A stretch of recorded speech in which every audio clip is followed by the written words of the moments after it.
Mesdames, Mesdemoiselles et Messieurs, bonsoir et bienvenue sur Numidia TV pour le 19-15. Sans plus attendre, découvrons les principaux titres de ce mercredi 21 octobre. Flambée des prix, le pouvoir d'achat des citoyens en chute libre entraînant une inflation annuelle record. Forum sur l'investissement en Algérie en février 2016 à Londres, Lady Olga Maitland, la présidente du Conseil d'affaires algéro-britannique, fonde de grands espoirs. Santé, transplantation rénale ABO incompatible, une première réussie au CHU de Batna. International, Bachar el-Assad a rencontré Vladimir Poutine lors d'une visite surprise à Moscou, un tournant dans la résolution de la crise syrienne. Nous débutons ce journal avec le président ougandais Yoweri Kaguta Museveni qui a salué le rôle de l'Algérie en faveur de la paix et de la sécurité en Afrique. Intervenant au terme d'une visite à l'Académie militaire de Cherchell, M. Museveni a qualifié l'Algérie d'un pays important par son peuple qui a lutté contre le colonialisme, se félicitant pour cette visite effectuée en terre des martyrs. À l'image de l'Algérie, le colonialisme en Afrique a été vaincu grâce à la résistance et à la détermination des peuples africains, a-t-il souligné, mettant l'accent sur l'importance de préserver la souveraineté de l'Afrique, d'où la nécessité d'apprendre aux générations montantes à défendre cet acquis et à protéger l'Afrique du colonialisme, du néocolonialisme et de l'hégémonie. Le président Museveni a entamé dimanche une visite d'État de 4 jours en Algérie à l'invitation du président de la République, Abdelaziz Bouteflika. Économie. L'inflation annuelle connaît depuis quelque temps une franche tendance à la hausse, et ce, dans un environnement économique marqué par la persistance de la crise financière, induisant une forte chute du dinar et une rigueur budgétaire stricte. Plus de précisions avec Abdelhak Bouatoura. Alors que de nouvelles hausses de prix sont annoncées pour janvier prochain, à travers des augmentations de taxes prévues dans le projet de loi de finances de 2016, le rythme annuel de l'inflation grimpait déjà à 5,3% en septembre dernier, selon le bulletin de l'Office national des statistiques. De 4,5% en avril passé, l'inflation, indique le même organisme, est passée à 4,8% en mai, 5% en juin et juillet, 5,1% en août et enfin 5,3% en septembre, où la tendance haussière des prix a été particulièrement tirée vers le haut par le renchérissement des biens alimentaires qui ont augmenté de près de 7%, dont 8,3% pour les produits agricoles frais et 5,6% pour les produits agroalimentaires.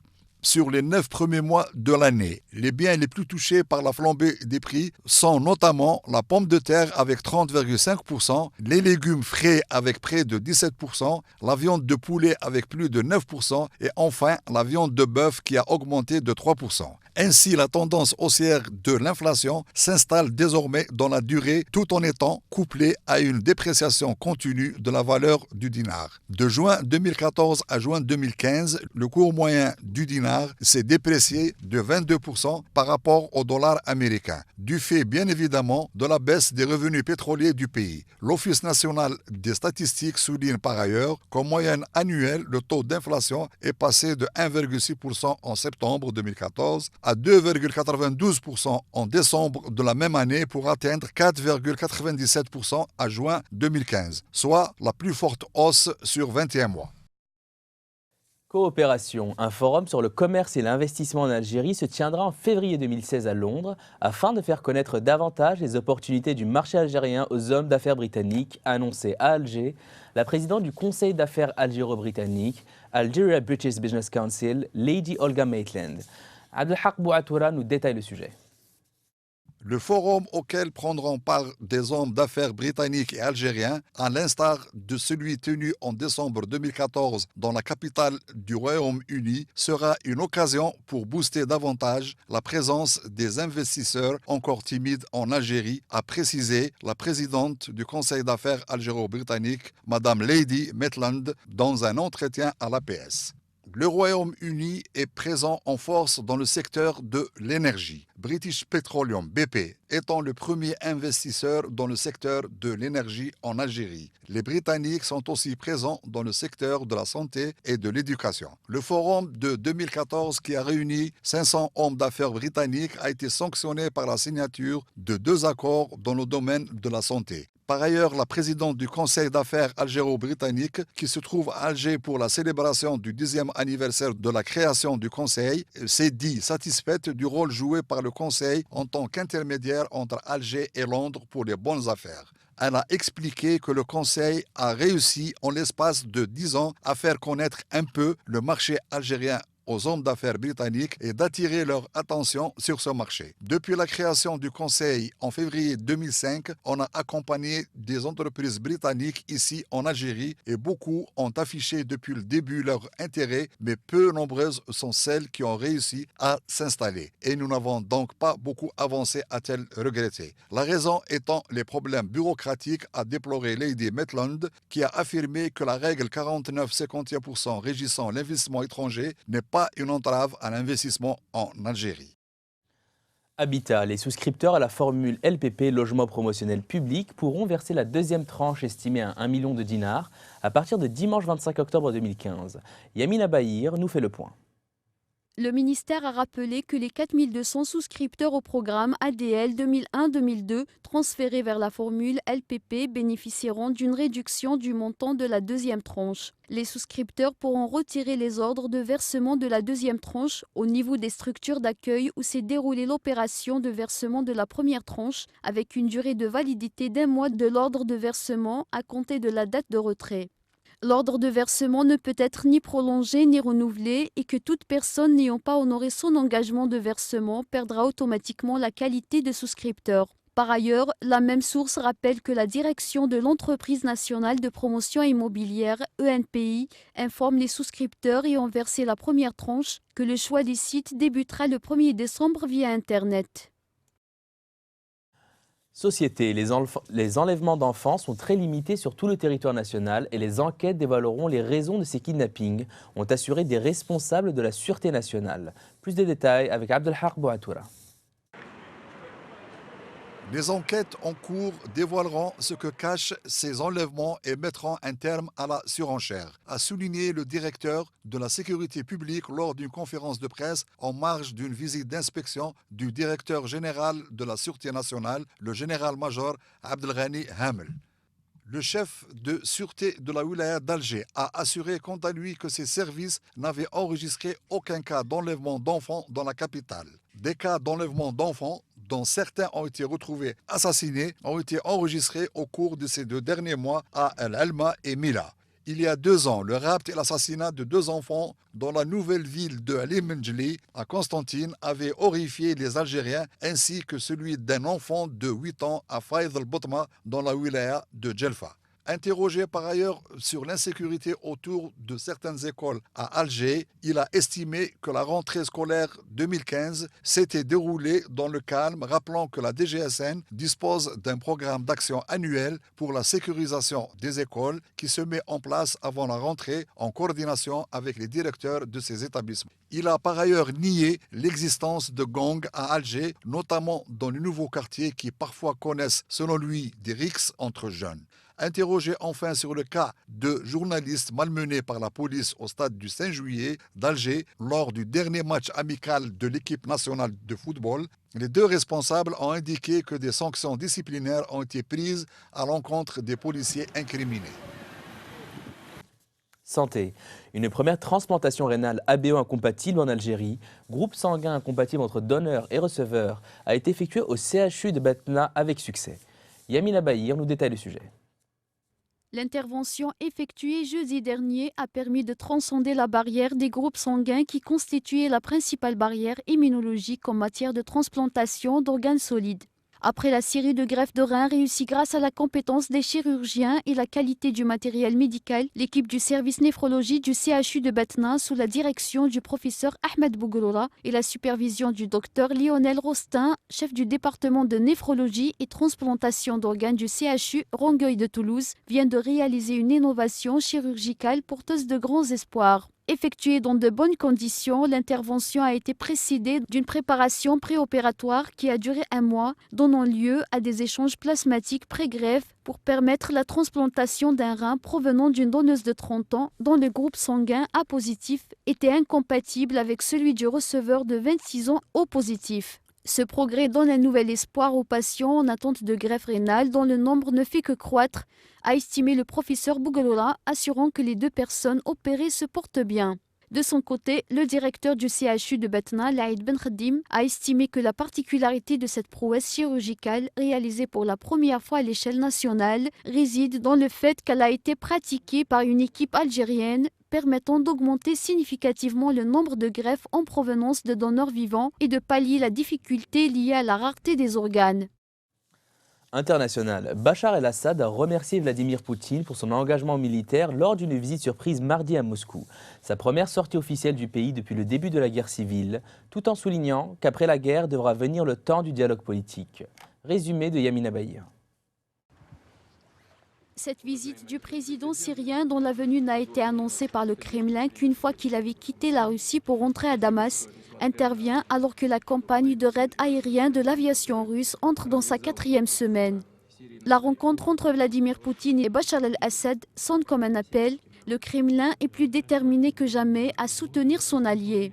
Selon le porte-parole du Kremlin, Dmitri Peskov, la question d'un éventuel départ du pouvoir de Bachar el-Assad n'a d'ailleurs pas été évoquée.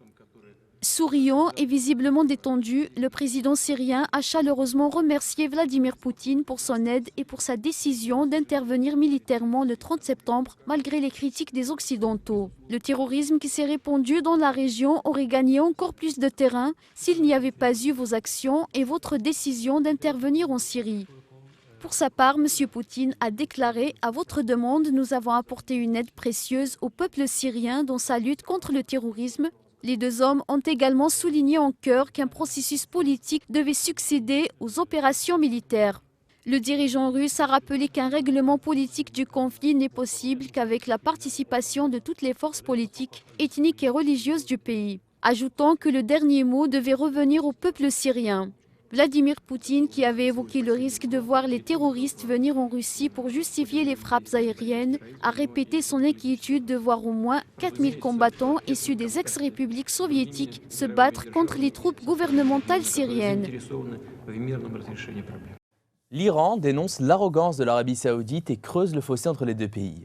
L'Ouganda entame le retrait de ses troupes du Soudan du Sud, couronnant ainsi le succès de l'accord de paix avec le Soudan. Aux aguets, Benyamin Netanyahou innove et fait du grand moufti de Jérusalem l'inspirateur de la solution finale.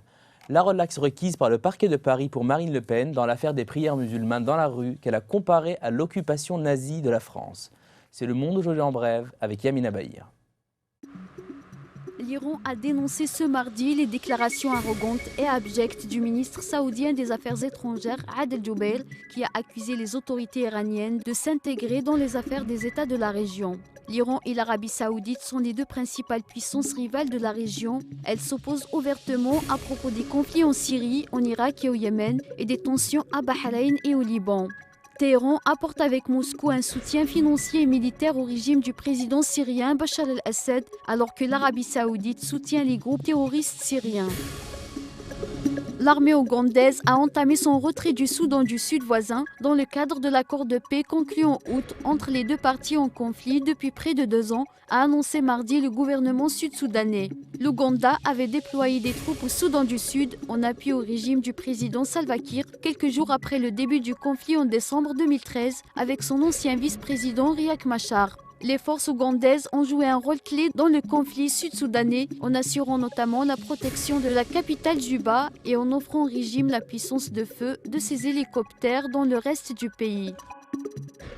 2 jours avant une visite officielle en Allemagne, Benyamin Netanyahou a mis en cause mardi 20 octobre l'influence qu'aurait exercé le moufti de Jérusalem sur Hitler pour le persuader de mener l'extermination des Juifs européens pendant la Seconde Guerre mondiale. Le Premier ministre s'exprimait devant le 37e Congrès sioniste mondial à Jérusalem. À cette occasion, il a revisité l'histoire de la Shoah en présentant le moufti de Jérusalem, Haj Amin al-Husseini, comme une source d'inspiration d'Hitler. Il s'est envolé vers Berlin, a expliqué M. Netanyahou.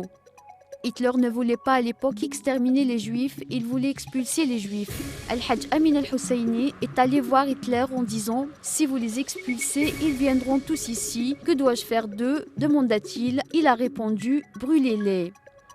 Le parquet réclame la relaxe pour Marine Le Pen, qui est poursuivie pour avoir comparé les prières de rue musulmanes à l'occupation nazie. Le procureur de la République a estimé qu'il s'agissait d'une opinion et qu'il n'y a pas de délit d'opinion. La présidente du Front National a assumé la comparaison qu'elle avait faite il y a 5 ans. Les prières de rue sont une illégalité, dit-elle. C'est une manière d'accaparer un territoire pour y imposer une loi religieuse qui est contraire à la loi de la République, contraire à la laïcité. Marine Le Pen est jugée au tribunal de Lyon pour incitation à la haine raciale et encourt une peine d'1 an de prison. Le jugement sera rendu le 15 décembre. Sport maintenant, la joueuse de tennis algérienne Inès Ibou, inactive depuis 1 mois à cause d'une tendinite à un coude, a perdu une place et occupe le 43e rang au classement mondial junior, publié mardi par la Fédération internationale de tennis. Sujet de Enis Rouli. La championne d'Afrique de moins de 18 ans a contracté une tendinite à un coude le 17 septembre dernier lors d'un tournoi international à Mansoura, Tlemcen, l'ayant forcé à se retirer en quart de finale avant que son médecin traitant ne lui prescrive 1 mois de repos. La jeune internationale de 16 ans, malgré sa blessure, avait réussi à se maintenir au 45e rang mondial pendant les 2 semaines ayant suivi son forfait à Tlemcen avant de se hisser à la 42e place, suivant le classement du 12 octobre. Un succès éphémère cependant, puisqu'une semaine seulement après cette ascension, Ibou perd une place et se retrouve au 43e rang avec 496,25 points. Le top 5 mondial n'a subi aucune modification, puisque c'est toujours la Hongroise Dalma Galfi qui caracole en tête, suivie de la Tchèque Markéta Vondrousova et de l'Américaine Sofia Kenin. Ce trio de tête est talonné de prix par la Russie Anna Belankova, 4e, et par la Britannique Katie Swan, 5e, au moment où l'Américaine Kayla Day, 16 ans, a réussi la meilleure opération dans ce nouveau classement ITF, avec un bond de 27 places, l'ayant propulsé au 27e rang. Insolite, un restaurant israélien Hummus Restaurant accorde une remise de 50% sur le prix de son houmous s'il est servi à une table où sont assis arabes et juifs. L'établissement se trouve à Netanya, en territoires occupés. En 2015, le Hummus Restaurant a publié sur sa page Facebook le lancement d'une promotion un peu particulière, car elle s'inscrit dans une initiative en faveur du rapprochement et de la paix entre nations juives et nations arabes. Le principe est le suivant. Si un juif et un arabe s'installent à une même table et commandent des plats d'houmous, alors une remise de 50% sera appliquée sur leur addition. Le message du gérant du Hummus Restaurant est catégorique. La haine reste à la porte de son établissement dans lequel la distinction juif-arabe disparaît au profit d'une seule communauté, celle des humains. Et si la promotion porte sur le houmous, c'est sans doute parce qu'il s'agit d'un plat qui unit les juifs et les arabes. C'est la fin de ce journal. Merci de nous avoir suivis. Rendez-vous demain à la même heure et restez sur Numidia pour la suite des programmes.